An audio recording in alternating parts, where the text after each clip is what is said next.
Hello everyone. In this video, we will discuss the concept of 2D arrays and some operations on 2D arrays. So this topic is part of Module 3 of Computer Programming course. And I am Sneha S. Bagalkot, Assistant Professor in Department of CSE, Presidency University.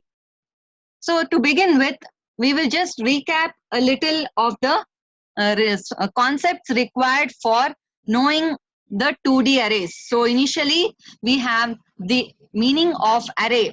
An array is a homogeneous collection of data items. Homogeneous means all the elements of the array are of the same data type and they can be accessed using the same name. These elements are stored in continuous memory locations. So coming to the classification of arrays, basically there are two types. The first one is a single dimension array and the next is two dimension array. So a single dimension array or a 1D array is a linear list which contains the data elements of the same type stored in continuous memory location. So we have seen in the initial previous classes about declaration of one-dimensional array. So wherein we have the data type first, which can be any of the general data types like int, float, char, double, long, etc. And the array name is to be a valid identifier. And then we give the size of the array, which is the maximum number of elements the array can hold. So like an example, we can see an integer array of size 20 with the name ARR. And the second example has ARR1 is a floating point one-dimensional array with size of 30. ARR2 is an array of size 30 consisting of the elements of data type double. Similarly, when we say a two-dimensional array, there are two dimensions. So we can consider that like a matrix. So with two dimensions, one of them being rows and the second is column. Let us see how do we declare this. So if we have two dimensions, so comparing to one-dimensional array, there was only one index, which is the size. So here we have two indexes. Let us see the declaration first. So declaration of 2D array has this given syntax. The first one is the data type. So it can be the general data types int, char, float, double, etc. Then we have the array name, a single name given for the entire 2D array. And within bracket, we have the row size. So this is the subscript value which indicates the maximum number of rows in the two-dimensional array. Next, we have the column size. So this is a second index, or we can say the subscript value, which is the maximum number of columns in the two-dimensional array. So let us see here. We have a pictorial representation of the two-dimensional array. So if we say these 0, 1, 2 are the row indexes. So then we have 0, 1, 2, 3 are column indexes. So here we have declared an integer array which is two-dimensional with the first subscript is 3. That means there are 3 rows starting from 0 up to 2. 0, 1, 2 are the row numbers. Then second subscript is 4, which means the array has 4 columns and the column subscript or numbers start from 0 and the column indexes are 0, 1, 2, 3. So this representation shows how we can identify each element. Consider the first element. We have ARR is the name of the two-dimensional array. And next we have 0, which indicates ARR. This element is in row 0. And next index is 0 again, which indicates it is in column 0. So this element is in row number 0 and column number 0. For example, if we consider ARR of 1, 3, similarly, we can observe it is in row number 1 and column number 3. If we consider ARR of 2, 0, it is in row number 2 and column number 0. Similarly, ARR of 2, 3 is the last element of the 2D array. It is in row number 2 and column number 3. So this is how we can represent each of the 2D array elements. So let us see the way of reading the elements into the array. So reading of values to 2D array is nothing but input. So in this case, there are two subscripts for row and column. So previous example, we just saw 3 cross 4. That means there are 3 rows and 4 columns. So the number of inputs will always be 3 into 4. That means the number of rows into number of columns. So if we declare int ARR of 3, 4, that means we have totally 3 into 4, 12 elements in the two-dimensional array. So while taking the input, we must be aware of the number of elements to be given as input. So that is given by the number of rows into number of columns. Let us see one example. So in this case, we are going to have both row and column as the dimensions. So we need two for loops. If there is a single one-dimensional array, we can take input with a single for loop. But since there are two dimensions, we take two for loops with this, considering this as an example. Say we have declared array of 3, 2. That means there are 3 rows and 2 columns in this 2D array named ARR. So if we are going to take input for this, we use scanf, and I is considered in this example for row index and j for column index. As we know, like we see in this example, there are 3 rows and 2 columns. So then I represents the row index starting from 0 and I less than 3 because the indexes will be 0, 1, 2. All these values are less than 3. Similarly, j will be j equal to 0, j less than 2 because there are 2 columns. So indexes for column will be 0, 1. 0 and 1 both are less than 2. So this is the code for taking input for the array, 2D array with 3 rows and 2 columns. When we generalize this, consider we take m as the number of rows and n as the number of columns. So in general, we may take input. So ask the user how many rows and columns are there in this matrix or in this 2D array, and we can write this input code in general. So when we generalize it, it looks like this. So m is the number of rows and n is the number of columns. So in this example, there were 3 rows, so we wrote I less than 3. If we have m rows, the condition changes to I less than m, and the rest is same. And similarly, j is 2 columns, so here n is the number of columns, so we can give the condition as j less than n. Okay, so this is the way we can read values to a two-dimensional array. So this is basically input of two-dimensional array. So the next slide shows us how to display. So if we are displaying the values of the two-dimensional array, we will be displaying the rows and columns. So we need again 2 for loops. So that is similar to the pattern. We are taking an example, the same ARR3 2. If we have to display the 2D array we took as input, we will have a printf statement, right? So instead of scanf, so there we took input for a of ij. Here we are printing one by one. So print one element and then a slash t. So this initially I is 0, j is 0. It will print a of 0, 0, which is the first element 1.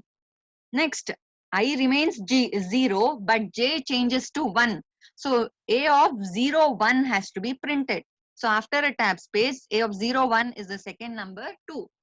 Next, we have printed the first row and then j becomes 2.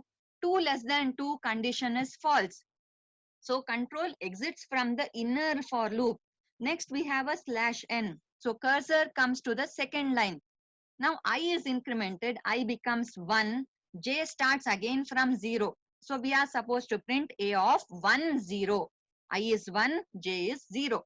So a of 1, 0 is the third number, that is 3. So it gets printed and then we have a slash t. So with a tab space. Now j gets incremented to 1. I is 1, j is 1. A of 1, 1 is printed, that is 4. Now when j becomes 2, so condition is false. So control comes out of the j for loop and there is a slash n. So after printing 4, there is a new line, cursor comes to third row. Now I becomes 2. That means row index of 2 indicates the third row of the 2D array. I is 2, j is 0.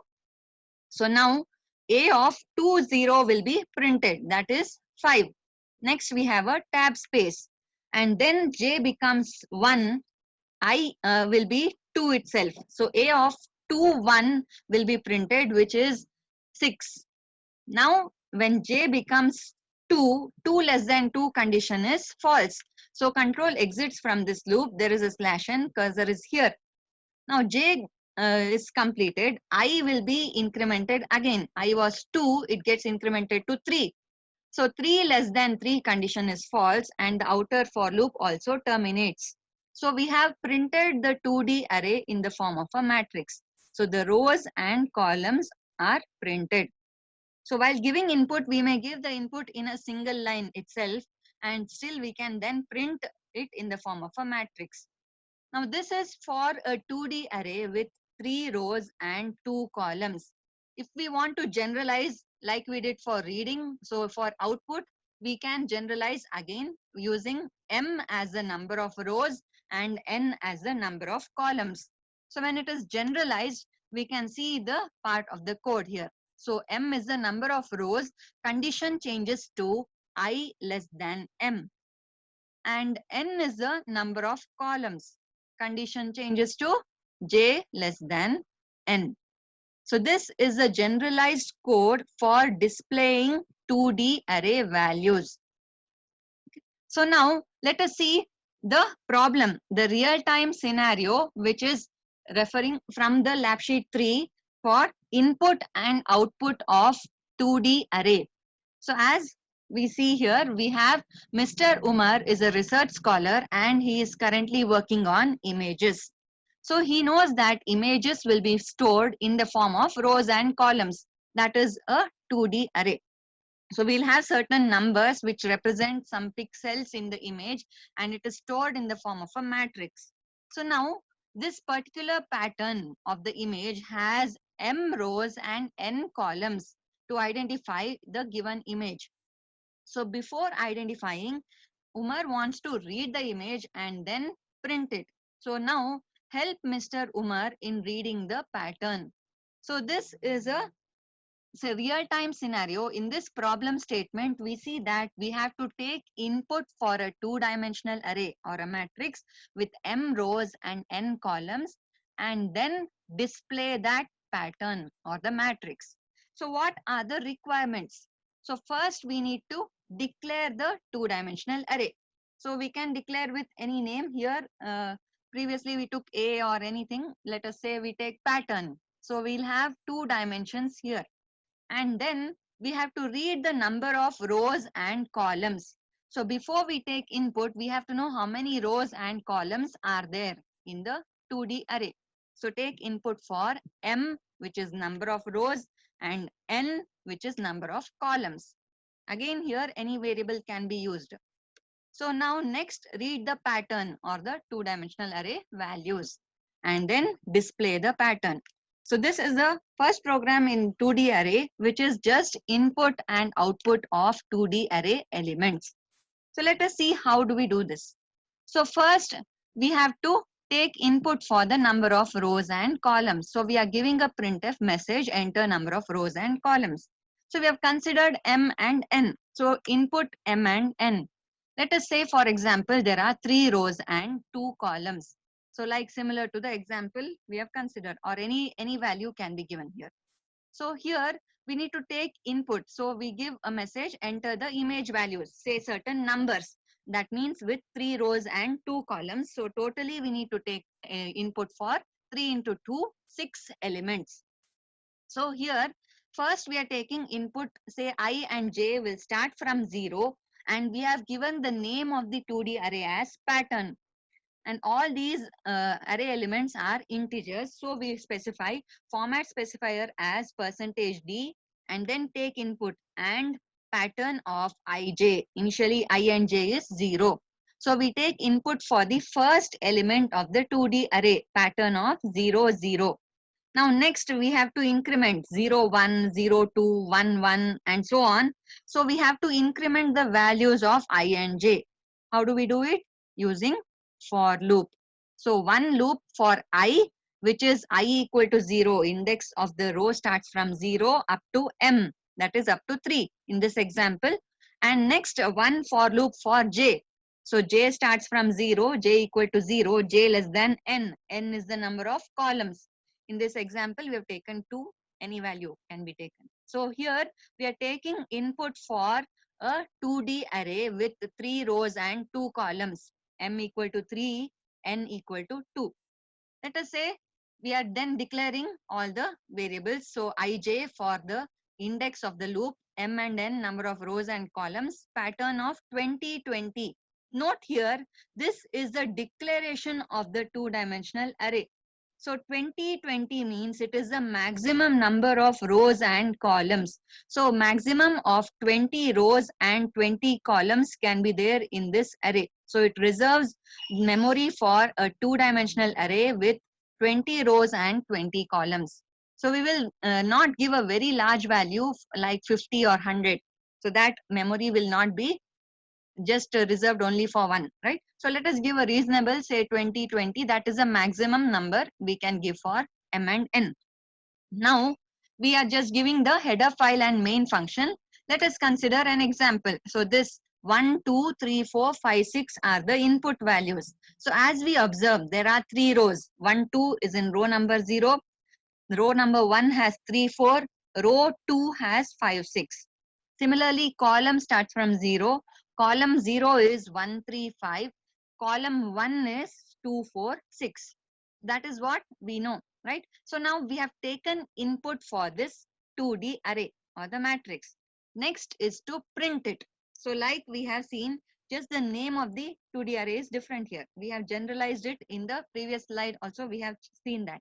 So we are printing these elements. So start from 0th element. So we are giving a heading here, pattern read by Mr. Umar is, and then a slash n, so that we can print the 2D array in the new line. So now we are printing pattern of ij first. Initially I is 0 and j is 0. So we are supposed to print pattern of 0, 0, which is the value 1. Next j only increments, so we will print pattern of 0, 1, which is 2. So the first row will have 0 is the value of I. First value of j is 0. It will print 1. Then j will be incremented again. So n is 2. So up to 0 and 1. So we print 0, 1, that is next value 2. So here after printing the first row, we are going to give a slash n so that the next row comes in a new line. So then we need to increment the row number also. So j is for column number. We have printed with I equal to 0 only. So this is row number 0. J is incremented from 0 and then 1. When it becomes 2, it has stopped. Now next we need to print row 1. That means I also has to be incremented. So we take a for loop for I, which is for row numbers. So there are m rows. So I less than m. In this example, there are 3 rows. So I less than 3. So 0, 1 and 2. So those are the values for I. So as we see, 0, 1 and 2 are the values for I, and 0 and 1 are the values for j. And similarly, we print the two-dimensional array. So this is the program for taking input and printing the values of two-dimensional array. So let us see a quick program execution. So in this case, we are going to use the MinGW software. So I have just given the value, say matrix is the name given, matrix.c, notepad matrix.c. We have the exact same program. So the first part we are declaring the required elements, then take input for m and n, right? Next part we are taking input for the two-dimensional matrix. Next we are printing the two-dimensional array. So let us compile this. So the command is gcc, right? So compile, and then once we get the prompt, it means that there are no errors. So command for execution is A. So enter the number of rows and columns of the pattern. Let us take the same example. There are 3 rows, m is equal to 3, n equal to 2. So in this example, as we can see, we need to give now input. So 3 into 2, that is 6 numbers have to be given as input. So that is the image values of the pattern. We need to give input of 6 numbers. Note here, it can be given in a single line. So like this. So we have the numbers are nothing but 1, 2, 3, 4, 5, 6. Any values can be given. In this example, we have taken values like this. Next, we need to print it. So first two values are for row 0, next two values row 1, then next two values are for row 2. So when we print them, we can see that it is printed in the form of a matrix or a two-dimensional array. So with the heading, the pattern read by Mr. Umar is, we get the two-dimensional array 1, 2, 3, 4, 5, 6. So I hope this is clear. So this is the input and output of a two-dimensional array. Okay. So we have given input for number of rows and columns. M is 3, N is 2. And then that means 3 into 2, there are 6 elements in the 2D array or the matrix. So we give 6 elements or 6 numbers as input. And then we print it in the form of the matrix. So next, going back. So here we have this program which is just for input and output. Next, let us see a flow chart for the same. So here the first part is to take input. So here we have started and declare ij, mn and the pattern. Next, enter the number of rows and columns, that is m and n. Read m and n. Now take input for the pattern value, that is image value. We are taking input for the matrix here. So I starts from 0, I less than m. And if it is true, then check j is equal to 0. Start with j equal to 0. Check j less than n and read pattern of ij. Every time j increments by 1 until condition is true. Once j condition is false, I is incremented by 1 and again check condition. So J loop executes multiple times for each value of I. So this continues till we take input for all the two-dimensional array elements. Once I condition is false, we have a connector A here to continue to the next part of the flow chart. Let us see the next part here. So this starts from connector A, indicating that we have continued the flow chart, and in this part we are printing the matrix. So here again we have the nested for loop. So start I from 0. After printing a heading, the pattern read by Mr. Umar, we will start I from 0, then check I less than m. If it is true, start j equal to 0. Check if j is less than n. If true, print pattern of 0, 0 first and then j increments. So this continues for first one value of I, multiple execution of j every time we print each row. Then once j completes, print /n so that we get the next row for next value of I. So this continues until I condition is true, I less than m. Once it is false, we stop the program. So we have printed the two-dimensional array. Okay. So I hope this is clear. Now, next we have problem 8, which is a operation on the matrix, that is matrix addition. Let us see the problem statement. We can see a real-time scenario where we can use matrix addition. So let us see. So continuing with the previous problem, Mr. Umar has now read a two-dimensional array and then he has printed it also. Now we need to help him to add one pattern to its original image. So let us say there is this statement. Mr. Umar, upon reading a pattern, wants to add the pattern to the original image. Help Mr. Umar to perform matrix addition. So here the basics of matrix addition has to be known. Given, so what is that? So pattern 1 is, say, with a dimension of m rows and n columns. This is just a nomenclature given. So we can give any, according to this problem statement, pattern 1 is the name of the first 2D array and it has m rows and n columns. Next, we need to take input for another image, that is name is original. So with the dimensions of p rows and q columns. So the result should be the addition of pattern 1 with original. So what is the requirements here? So we have to read the order. First, we need to know order is nothing but rows and columns. So that is, read the order of pattern 1, which is M and N. M is number of rows of pattern 1. N is the number of columns of pattern 1 matrix. Next, we need to read the order of original image matrix. So that is, P is the number of rows of original and Q is the number of columns of original. Next, we need to check first before we take input. Now, check, we can add the images only if M is equal to P and N equal to Q. What does that mean? So, number of rows in the first matrix should be equal to the number of rows in the second matrix. And means both the condition are necessary. Number of columns in the first matrix should be equal to number of columns in the second matrix. If any one of the condition is false, then we cannot add the matrix. So if in case M is not equal to P or N is not equal to Q, we cannot perform matrix addition, right? So this is the condition we have to check first before we take input or and add them. So if the rows of pattern 1 is same as rows of pattern 2, number of columns of pattern 1 are same as number of columns of pattern 2 or the original matrix, we can add. Otherwise, we have to print addition is not possible. Now, assuming we have given the same values, that is M equal to P and N equal to Q, then perform addition. Okay. So let us see this step by step in the program. So here we have two matrices, pattern 1 and original. So we have to add them to find a resultant matrix. So how does this work?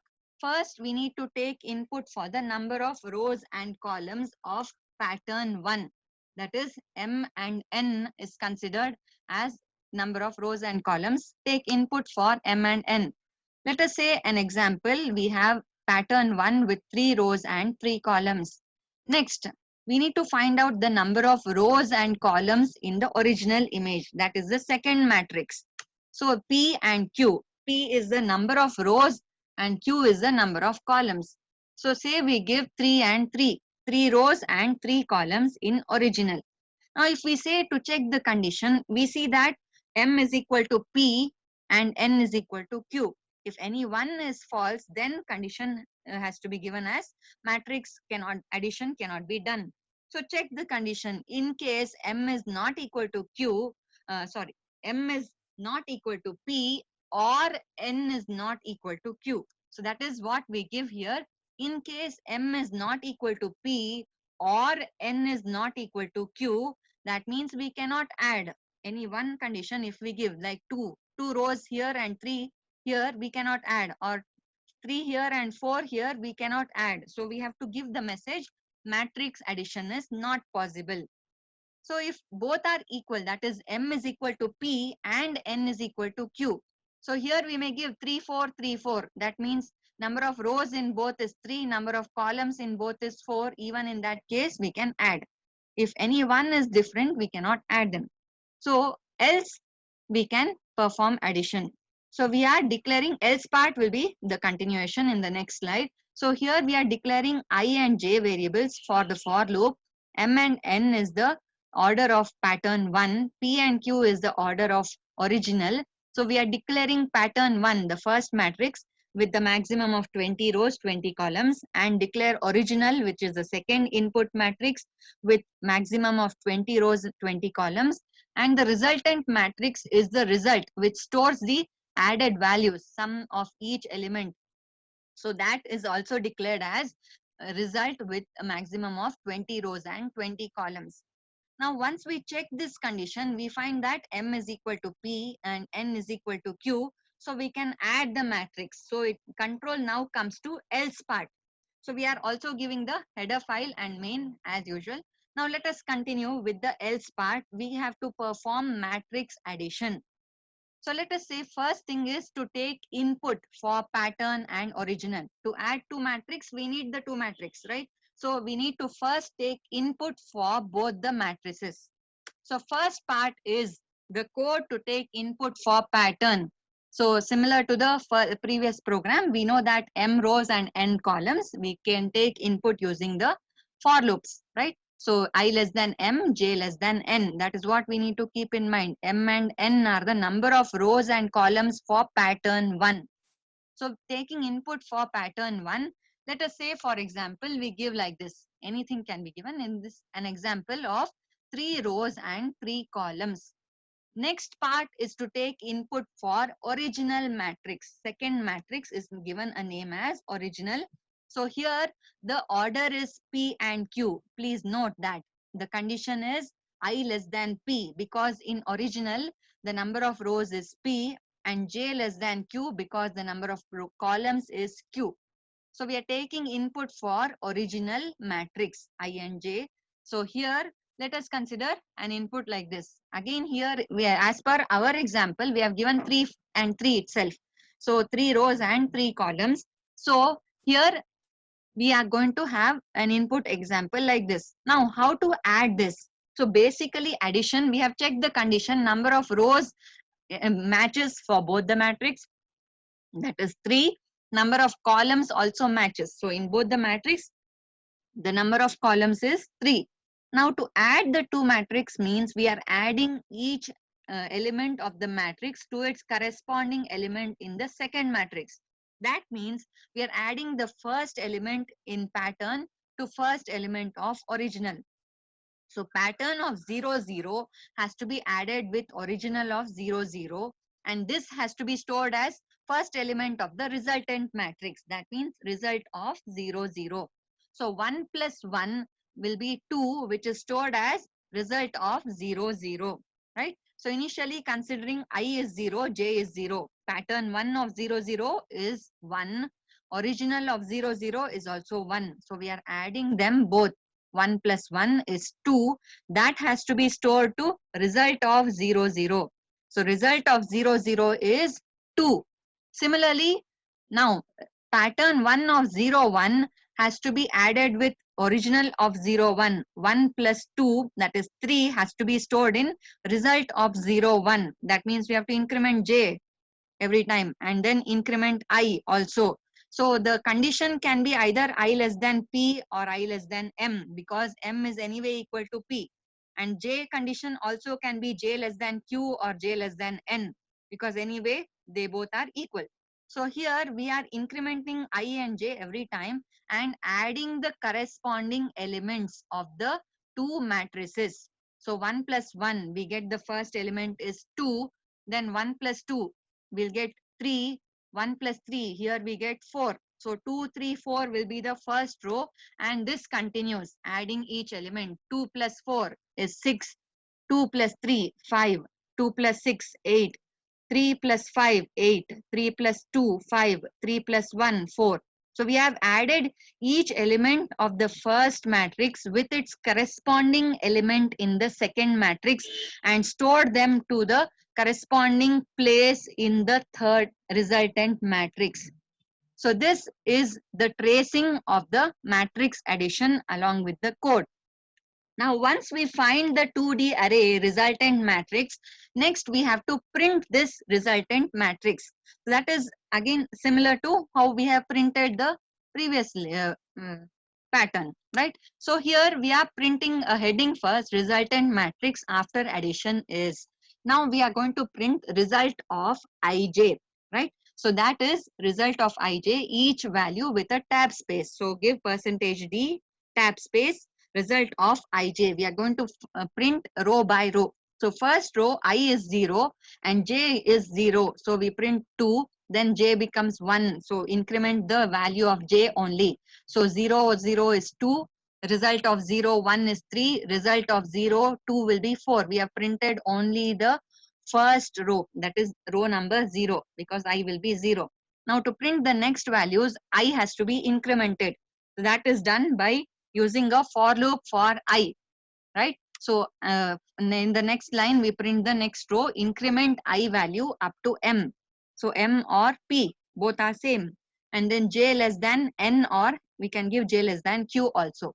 So we print the next row as shown. Then I is incremented to 2 and we print the third row also. Once this completes, we have printed the resultant matrix after addition.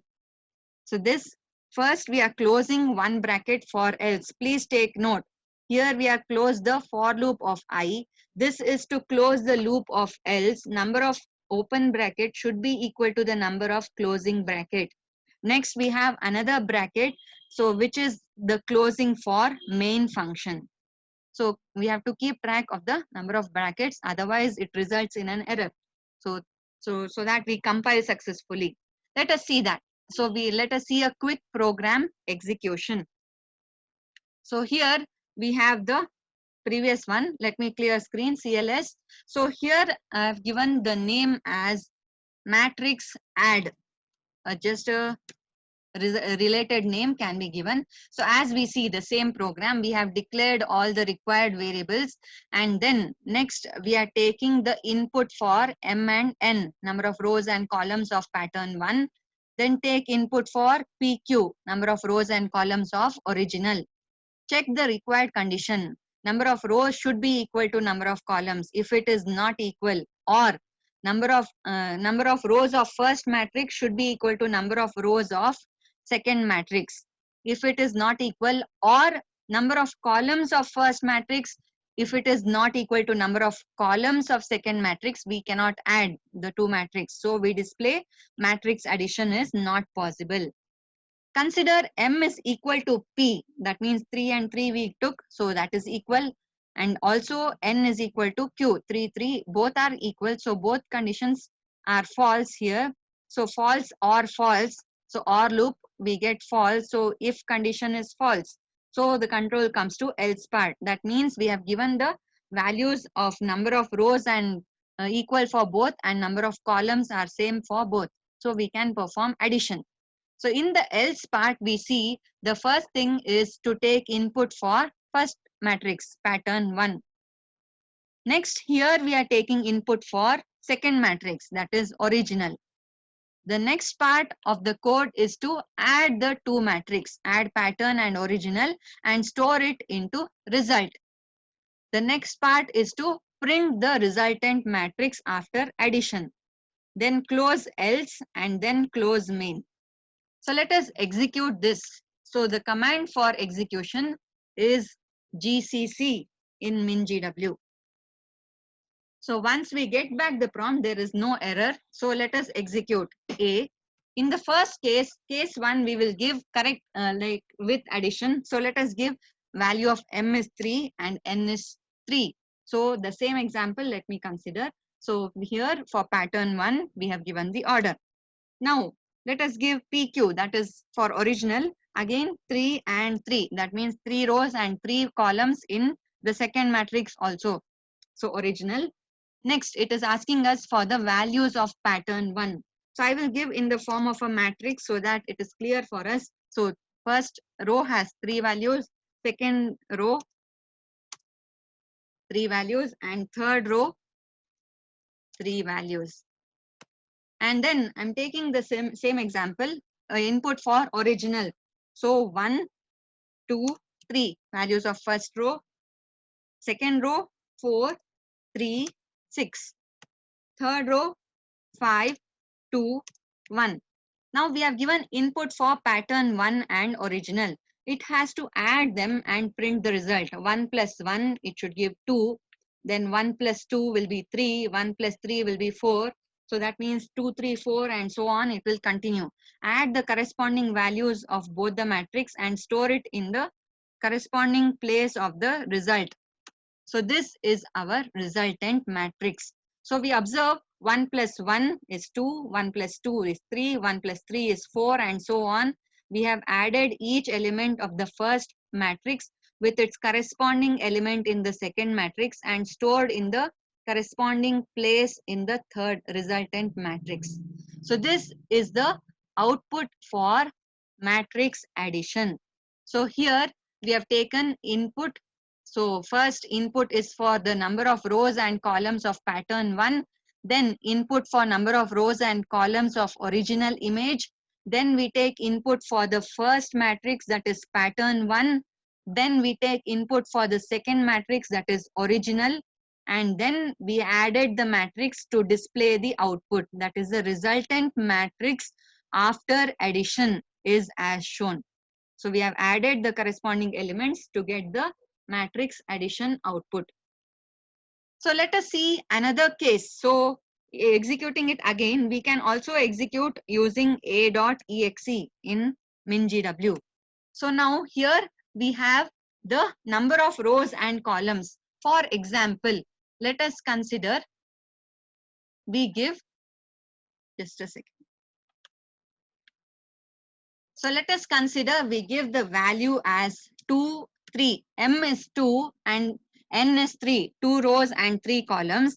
Now note that M has to be same as P. If we don't give, what happens?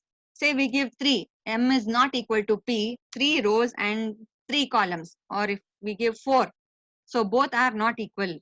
So anything can be given. Let me give as 3 itself. So one of the condition is false. So 2 and 3 are different. Number of rows is different. So matrix addition is not possible, right? So we can give any sort of values and check. So one of the condition is not true, then we cannot perform addition. So if we give like, so 2, 3, next we give 3, 4, right? So here number of rows of first is not equal to number of rows of second matrix. Number of columns of first is not equal to number of columns of second matrix. So in this case, matrix addition is not possible. So this is the second case wherein we see that if the values are not matching for number of rows or number of columns, we cannot perform addition. So this is the execution for matrix addition. Going back to the PPT. So here we have seen the program execution. Let us see the flow chart for the same. So the first part is as shown. So we are first declaring the required values ij, mn, pq, pattern 1, original and result matrix. Then take input for number of rows and columns of pattern 1, that is input or read mn. Next take input for rows and columns of original, that is read pq. Now the value of m should be equal to q and value of n should be equal to q. Sorry, number of rows, that is m, should be equal to p, and number of columns n should be equal to q. If any one condition is not true, then we cannot perform addition. Please note this is or. Okay, just a small change. So one of the condition also cannot be true. M not equal to p, or we can write it as with a straight line pipeline, or n not equal to q, then matrix addition is not possible. So here we are connecting to a connector A so that we can stop the program. We cannot, like we saw the output. So once we print addition not possible, just stop the program. So this connector will connect at the end to the stop. Now for the next part, if it is false, that means we have to add them. So conditions is satisfactory, so we can add them. So that is B connector. So that is the next part of the flow chart. So in the next part, we are reading the values of pattern 1. So similarly, how we have done in the previous program, we are taking input. Now note, M is the number of rows, N is the number of columns. So based on the condition, in this part of the flow chart, we are reading pattern 1 of ij. Similarly, until the end of these two for loops, we have taken input for pattern 1 matrix, and then a connector C to connect to the next part of the flow chart, that is as displayed here. Next part is continuing here. This is to take input for original matrix. Note the number of rows is P and the number of columns is Q. So condition will be I less than P and J less than Q. Read the original matrix. So in this loop, nested loop, we are reading the original matrix. And then after we read input for original matrix, we have a connector D that will connect to the next part of the flow chart. So here we have connector D. And then after we take input, we have taken input for pattern 1 and original matrix. This part of the flow chart is to add them together. So we are taking input, so then adding them. So we are having I less than P, J less than Q. Here we can also give I less than m, because anyway m is equal to p. Here also we can give j less than n, because n is equal to q. So we are adding each value, pattern of ij plus original of ij, and store it to result of ij. So until this completes, we have added each value of pattern 1 with its corresponding value in original and store it in the corresponding place in result. Once we calculate the matrix addition sum of each, and then we get the resultant matrix, next step is to print it. So that is what we have here. Next part, we have a connector E which connects to the next part. This part of the flow chart is to print the resultant matrix.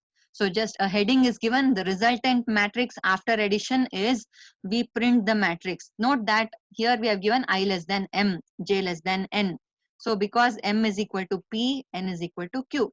So we are printing resultant matrix.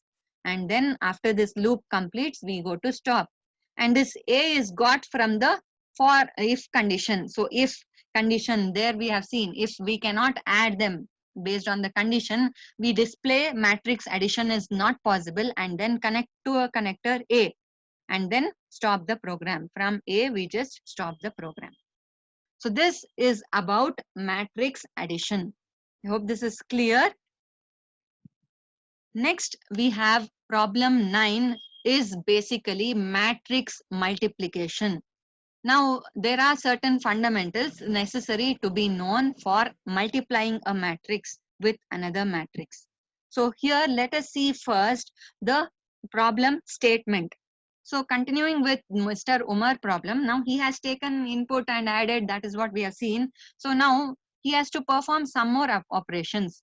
Consider Mr. Umar, while performing these operations, comes to know that the image which he requires can be obtained by multiplying the values in the original image with the pattern. So there are two matrices, pattern and original, and whatever resultant matrix he requires can be obtained by multiplying these two matrices. Now, what is the prerequisite? So resultant matrix we can obtain by performing matrix multiplication. So how to do this? We know that to note matrix multiplication is possible only if the number of columns of the first matrix is equal to the number of rows of the second matrix. If we take m and n, so then p and q for second matrix, n should be equal to p. Number of columns in the first matrix, which is n, should be equal to number of rows in the second matrix, p. If in case n is not equal to p, we cannot perform multiplication. Okay, so this is the idea for the problem statement. Next, we have the requirements. So next part of the condition, say we take input for A and matrix B. So in this example, consider first matrix with M and N. Then second matrix is P and Q. So here N and P should be equal. Number of columns of the first matrix should be equal to the number of rows of the second matrix. If not, multiplication of matrix is not possible. So once we see that n is equal to p, we have to multiply them. Matrix A has to be multiplied with matrix B and note the resultant matrix, the order. So the resultant matrix has m number of rows and q number of columns. That is the basics of matrix multiplication. So n is equal to p, and when we multiply in the resultant matrix, there are m rows and q columns. So that means the resultant matrix is in the order of mq, or we can say m cross q is the order of the resultant matrix. So this is the problem statement. So we need to take input for matrix 1 and matrix 2 by checking condition n not equal to p. So then if it is not equal, we cannot perform matrix multiplication. If n is equal to p, we perform matrix multiplication, and let us see how to do this. So first step, we are taking input for number of rows and columns. So to take input first, we need to check the condition. So prerequisite condition is required. So n should be equal to p. So for that, we take input. Number of rows and columns of pattern 1 is M and N. So let us say we take input as 2, 3. Input for M and N. M is 2, N is 3. Now next we need to take input for number of rows and columns of original. That is the second matrix, which is P and Q.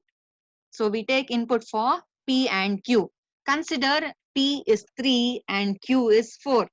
As per this example, if we observe the value of N is 3, which it is equal to P. That means we can perform the multiplication. In case N was not equal to P, then we cannot multiply. So we give a corresponding message.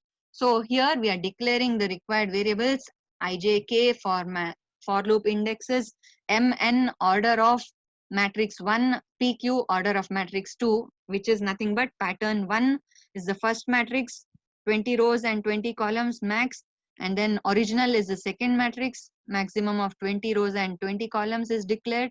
Similarly, result is the resultant matrix obtained after multiplication, and that also we declare as 20, 20, maximum of 20 rows and maximum of 20 columns. Now that after once we declare, we see that N should be equal to P. If N is not equal to P, that means the basic condition is not satisfied. So we cannot multiply the matrices. So we give a message correspondingly as matrix multiplication is not possible. If we see as per this example input, N is equal to P, that means we can perform matrix multiplication. So condition will be false and the control comes to else part. That is in the next slide. So let us see. We have the values N is equal to P, that means we can multiply the matrix. So first we need to take input for both. So we are just giving the header file and main.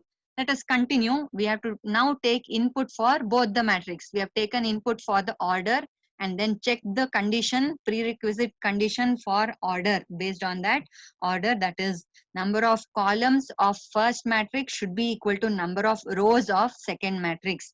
N should be equal to P. In case N is not equal to P, matrix multiplication is not possible. Now, if N is equal to P, we can multiply. So that is else part. So next step, we are taking input for the matrix.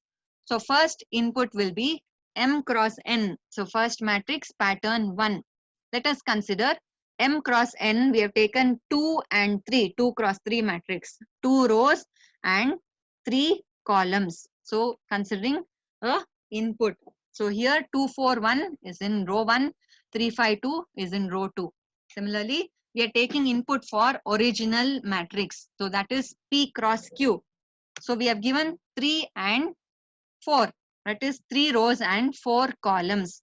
So let us say we have input. So as we see an example, 3 rows and 4 columns are there in the original matrix. Now once we take input, we observe number of columns in the first matrix. Anyway, it is equal to the number of rows in the second matrix. How do we perform multiplication? So in this, we see that up till here, we have taken input for pattern, that is matrix 1, and original is matrix 2. Now to multiply, we have the concept as shown. So first we have the 2 matrix. So how do we multiply this? So we need the first element of the resultant. How do we get the first element?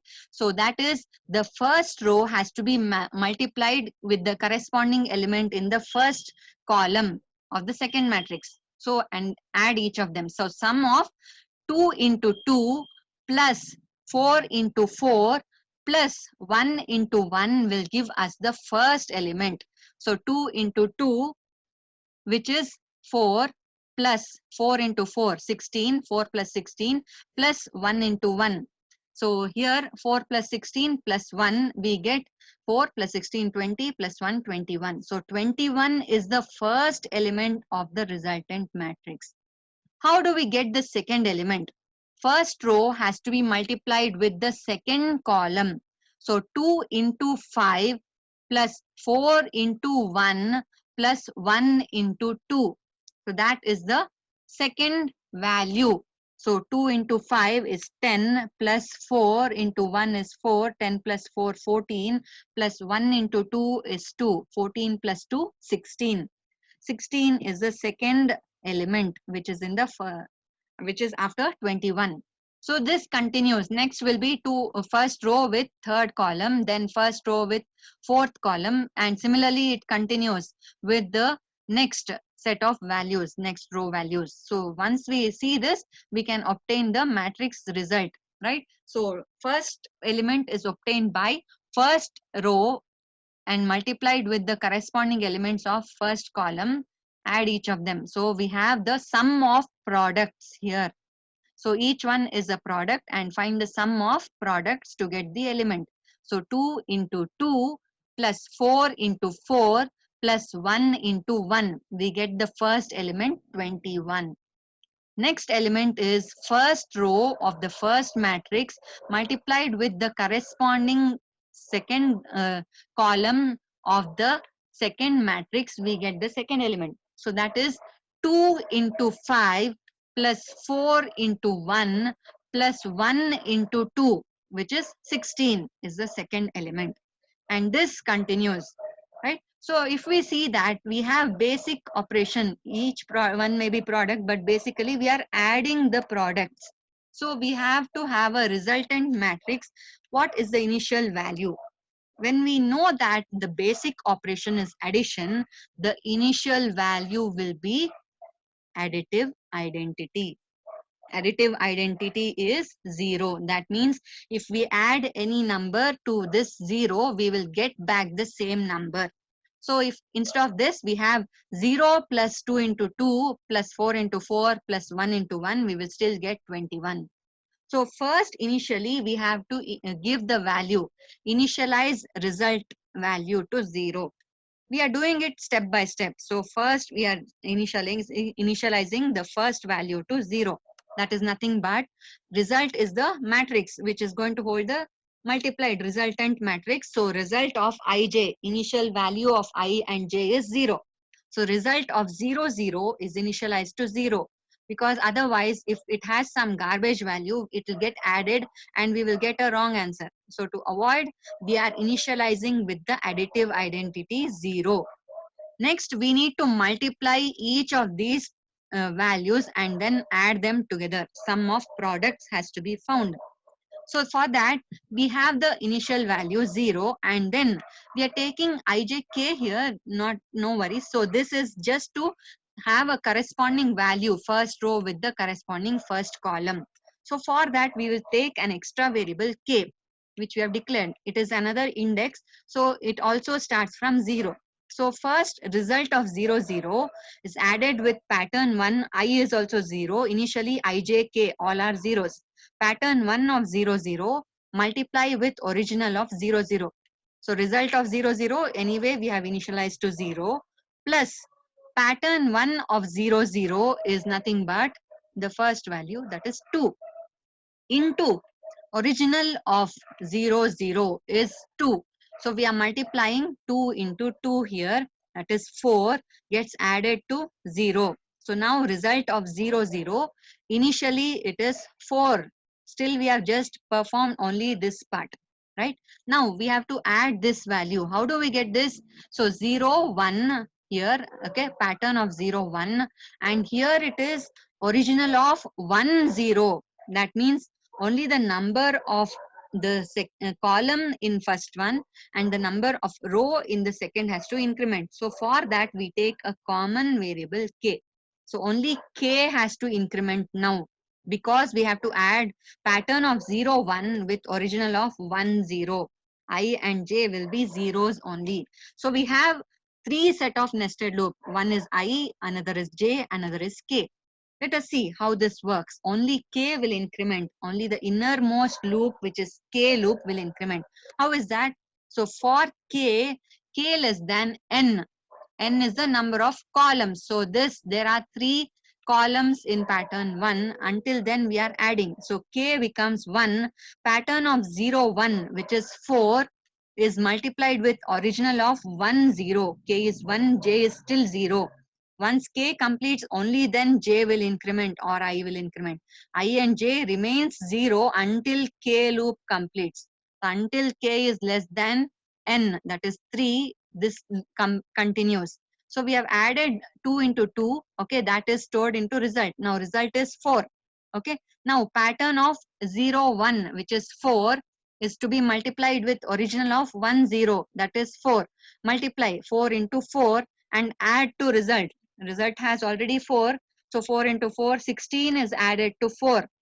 Now 16 plus 4 result becomes 20. Note that k is still not complete, right? K becomes now 1. Sorry, 1 plus 1. K becomes 2. 2 less than 3. So still condition is true. I and j are still zeros. We have not incremented. So k is 3. We are adding pattern of 0, 3. That is 1 multiply with k original of 3, 0.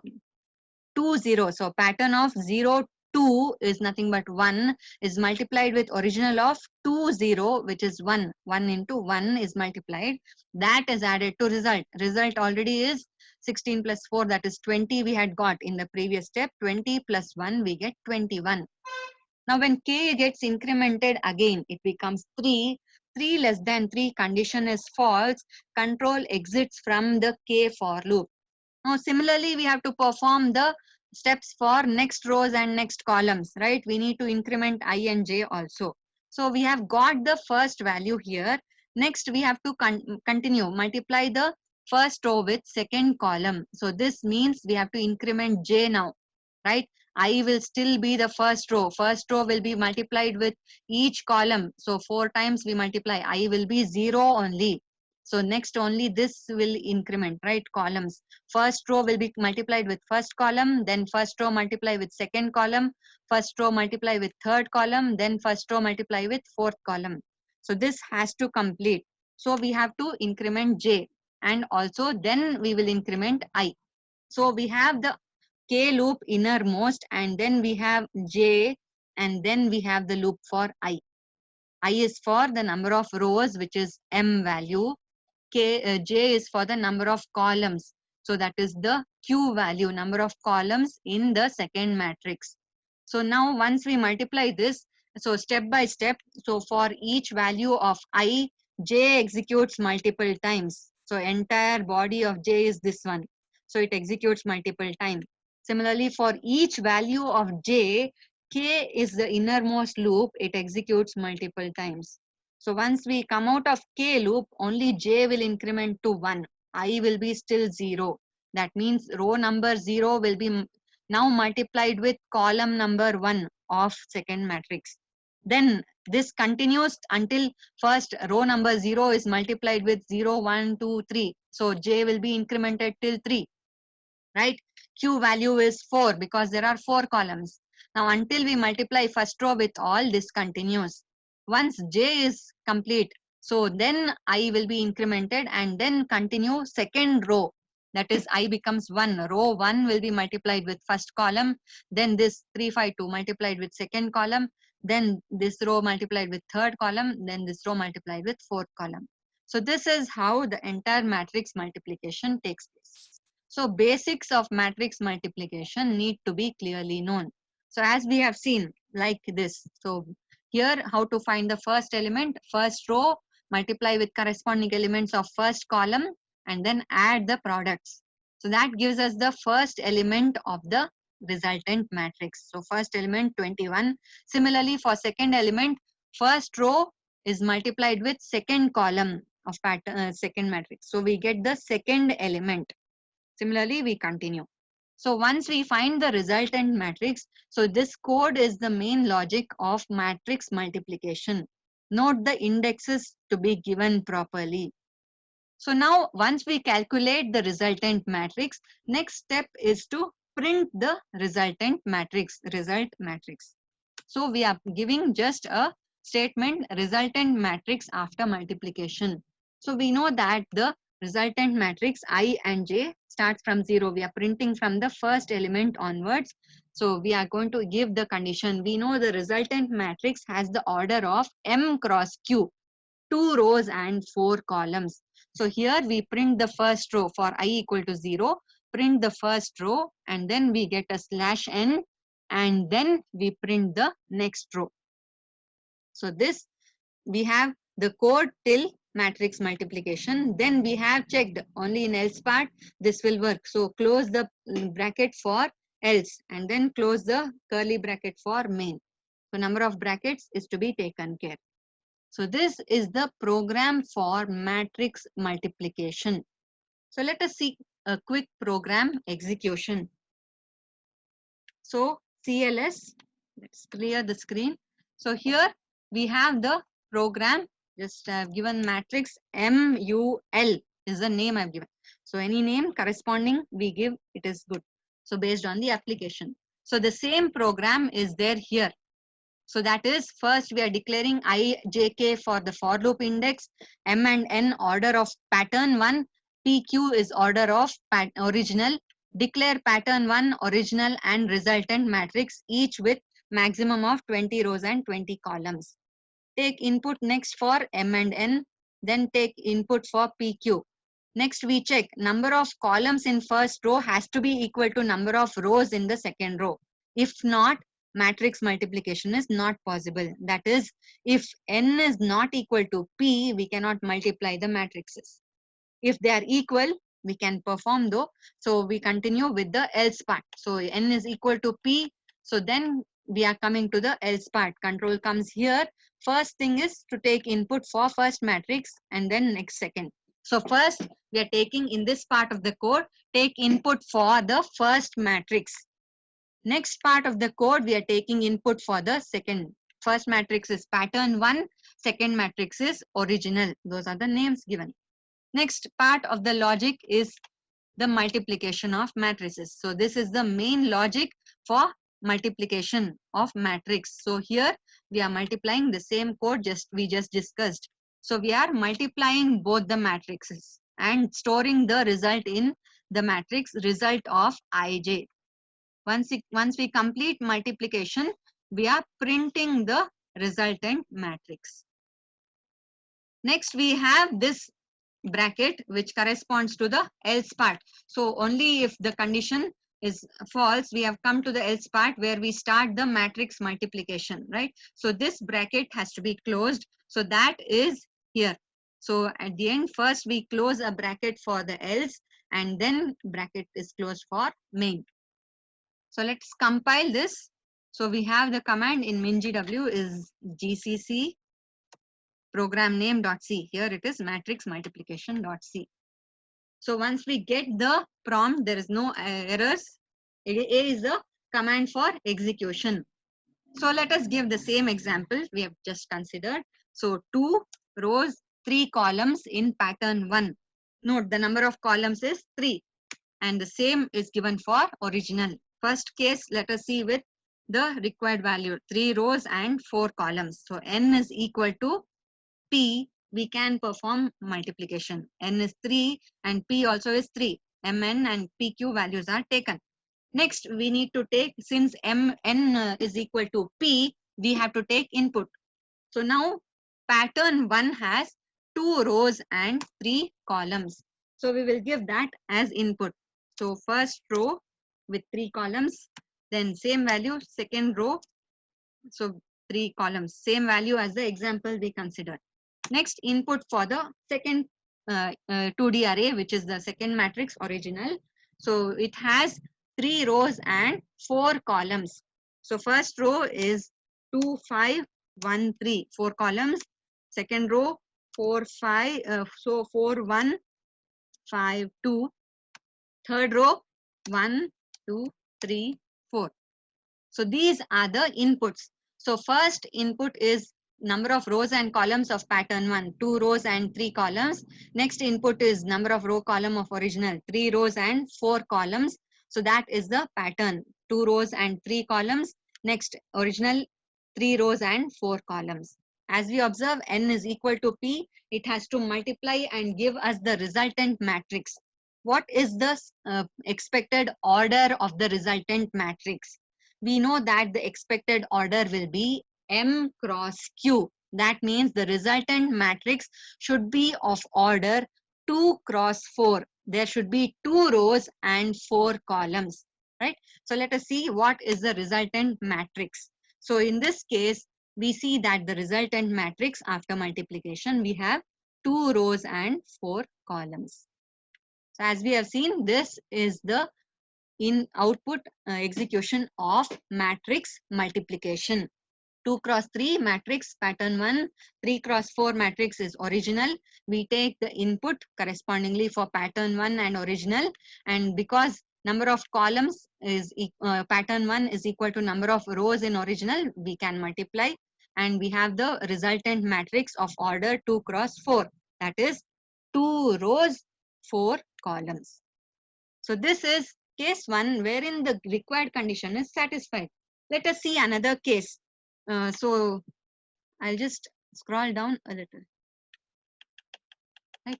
Hope this is visible now. Yeah. So again, let us give a.exe, again another command for compilation. So here if we give m is 3, n is 2, and then next we give 3 and 4. Note that the number of columns in first matrix is not equal to number of rows in second matrix. In that case, matrix multiplication is not possible. So the value of m and q may be anything, but the value of n should be equal to the value of q. N should be equal to the value of p. If n is not equal to p, then matrix multiplication is not possible. Since n is 2 here and p is 3, number of columns in first row is not equal to number of rows in second matrix. So matrix multiplication is not possible. Number of columns in first matrix is not equal to number of rows in second matrix. 2 is not equal to 3, so matrix multiplication is not possible. So this is all about the execution of matrix multiplication. So going back, this is the program for matrix multiplication. Let us see the flow chart next. So we have step-by-step flow chart. The first part of the flow chart, we have declared all the required variables I, j, k for loop, m and n order of pattern 1, p and q order of original, and then we declare the matrices input pattern 1 matrix, original matrix, input pattern, right, second matrix, and the result output matrix is the result. All of them we have declared with the maximum of 20 rows and 20 columns. Then we take input for mn, input for pq. If n is not equal to p, we cannot perform multiplication. So print matrix multiplication is not possible and connect to A. At the end, this A will connect to stop. If it is false, that means number of columns in the first matrix is equal to number of rows in the second matrix, we can multiply them. So in case of false, connector B. So that is to multiply. So here we have the B connector which connects to the next part of the flowchart. This part is to take input for pattern 1 matrix. Next it connects to connector C where we have the next part to take input for original matrix. Once we have taken input for 2 matrices, we have to multiply them with a logic. So next part is the main logic for multiplication. So here you can see there are 3 loops. The outermost, note the way we have represented. So arrows are very much necessary. Outermost loop is for I, next loop is for j, and innermost loop is for k. So first value of I will be 0 and then j is also 0. K executes multiple times. Once k is false, j increments once. And again for this value, j is equal to 1, k executes multiple times until k condition is true. Once it is false, increment j again. If this condition is false, then we increment I. Now I becomes 1, j starts from 0, k also starts from 0. Every time result is made as 0, additive identity, remember. So now k also starts from 0. This multiplication takes place until the entire matrix is multiplied. So we get the entire resultant matrix. When condition is false, we go to the connector E. So that means we have multiplied and got the resultant matrix. So that is result of ij. We need to print that. So E connects here wherein we are printing the resultant matrix after multiplication. Note the conditions. So resultant matrix is of the order M cross Q. So condition to be given is I less than M and J less than Q, so that it prints all the required values which we have calculated. So that is the resultant matrix, print result of Ij. Once this prints the complete result matrix, we stop here. So there is a connector A which has come from the previous part, wherein if the condition required is false, if in case n is not equal to p, then matrix multiplication is not possible. We have printed that and directly stopped the program. So this is the flowchart for matrix multiplication. So in this, we have discussed about two-dimensional array, that is simple input output. First, we have seen concept of arrays, 1D array, 2D array, and then first program was about matrix input output. Next program, matrix addition, and this is matrix multiplication. Thank you very much.